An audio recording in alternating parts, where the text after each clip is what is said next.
Well, I think that there's a lot to be learned from what all the other information you put in your book about Silicon Valley and all the failures that we see.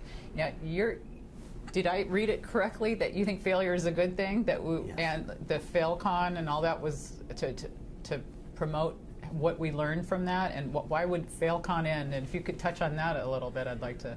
Well, FailCon is this annual gathering that used to take place in Silicon Valley where people who'd overseen a startup that had imploded would get together and talk about their experiences, and it was a networking opportunity.